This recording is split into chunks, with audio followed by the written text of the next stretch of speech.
So hello guys, तो कैसे हो आप सभी गाइस। मेरे पास इतने सारे लोगों के कमेंट आए हुए थे कि भाई आप कार एसी टेक्नीशियन के बारे में भी कुछ बताओ, जिसको हम कार एसी मैकेनिक भी कह सकते हैं, कार एसी सर्विसिंग भी कह सकते हैं।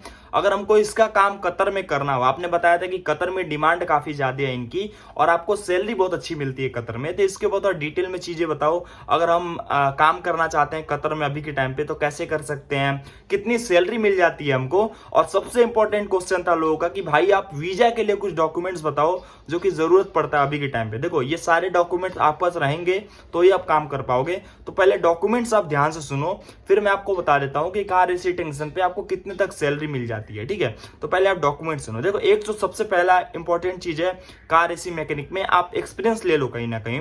1 ईयर 2 ईयर 3 ईयर जितना भी आप एक्सपीरियंस ले सकते हो आप ले लो, आपको बेनिफिट बहुत ज्यादा होगा। ठीक है, एक्सपीरियंस लेने पे। और दूसरा फायदा है, सॉरी, अब मैं बता देता हूं कि आपको वीजा के लिए कौन कौन से डॉक्यूमेंट्स लेंगे। देखो पहला तो आपका वैलिड पासपोर्ट है, अगर आपने अपना पासपोर्ट नहीं बनवाया तो जरूरी है बनवा लो, जो कि काफी इंपॉर्टेंट है। सेकंड है आपका मेडिकल। ठीक है, आपके शरीर में कोई कमी ना हो, कोई बीमारी ना हो, इसके लिए आपकी मेडिकल सर्टिफिकेट की भी जरूरत पड़ती है।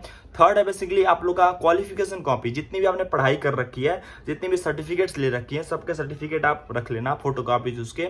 और फोर्थ है बेसिकली आप लोग के ऊपर कोई पुलिस केस या फिर आपने कोई क्राइम ना किया हो, इसके लिए आपके पुलिस क्लियरेंस सर्टिफिकेट लगती है कि आपके ऊपर कोई पुलिस केस या क्राइम ऐसा कुछ आपने नहीं किया। आपकी जो भी आइडेंटिटी प्रूफ है, जैसे अगर आपके पास इंडिया से हो तो आपका आधार कार्ड होगा, पैन कार्ड होगा, बैंक डिटेल्स होंगे, तो जो भी है सारी चीजें आप अपने पास रख लेना, जो भी आपकी आइडेंटिटी प्रूफ में आता है। आपके फोटोग्राफ्स भी आते हैं उसमें, तो कलर्ड फोटोग्राफ भी आप रख लेना। ठीक है, जो कि वीजा एप्लीकेशन के लिए आपको जरूरत पड़ता है। अब बात करते हैं कि आपको सैलरी कितनी मिल जाती है कतर में as a car AC mechanic पे या फिर कार एसी टेक्नीशियन पे। तो अगर हम सैलरी की बात करें तो अगर आप एक फ्रेशर हो, आपने कहीं भी काम नहीं किया, आपको कतर में काम मिल जाता है, तो आपको लगभग 1800 कतरी रियाल से लेकर के 2500 कतरी रियाल, लगभग कई जगहों पे 3000 तक भी चला जाता है, तो फ्रेशर पे आपको मिल जाता है। और जो लोग एक्सपीरियंस्ड हैं उनको 4500 5000 कतरी रियाल तक मिलता है।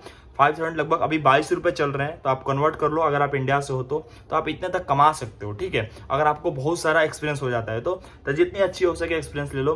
Bye bye, nice day, best of luck. कोई डाउट हो कमेंट करके पूछ सकते हो आप। और एक इंपॉर्टेंट चीज, डिसिप्लिन बहुत बड़ी चीज है, तो डिसिप्लिन में रहो हर जगह पे। ठीक है, कहीं भी आप जॉब करोगे तो डिसिप्लिन थोड़ा इंपॉर्टेंट है।